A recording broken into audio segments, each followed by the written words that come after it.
Bonsoir à tous, bonsoir à toutes. Je suis ravi de vous retrouver pour cette vidéo qui concernera la suite des 20 caractéristiques mises en évidence par Marcel Grondin, un psychologue comportementaliste. Alors, j'ai déjà abordé les caractéristiques 1 et 2. Je passe à la troisième qui est l'insatisfaction chronique du pervers narcissique. Alors, cette insatisfaction chronique provient du vide intérieur du pervers narcissique. Il ne ressent ni bien-être, ni joie, ni bonheur. Il est absolument vide et malheureux, en fait. Alors, tout cela proviendrait de son enfance. Il aurait été frustré dans ses besoins les plus fondamentaux, besoin de reconnaissance, besoin d'amour, et même au niveau de la sécurité. Il n'a pas été du tout sécurisé, et il n'a pas pu donc se construire. Il est face à une souffrance très forte. N'oublions pas que le pervers narcissique est un être qui souffre.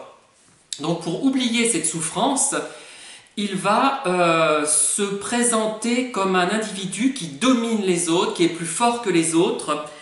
Il va convoiter ce que possèdent les autres, manipuler, instrumentaliser, et tout cela lui permet d'occulter finalement sa détresse intérieure.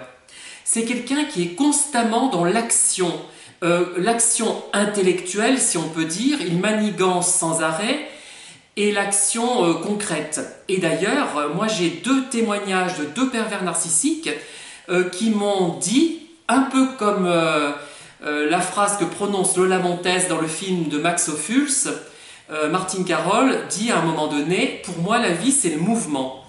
Et les deux étaient en mouvement perpétuel. Ils le disaient eux-mêmes. C'était probablement les deux pervers narcissiques les plus caractéristiques que j'ai rencontrés. L'un était un collègue, si on peut dire, de travail, et l'autre une relation amicale. Alors l'un voyageait partout sans arrêt et il le percevait, ses voyages, comme une fuite en avant, et l'autre s'intéressait à des choses qui étaient liées pour lui au mouvement, notamment un certain type de musique.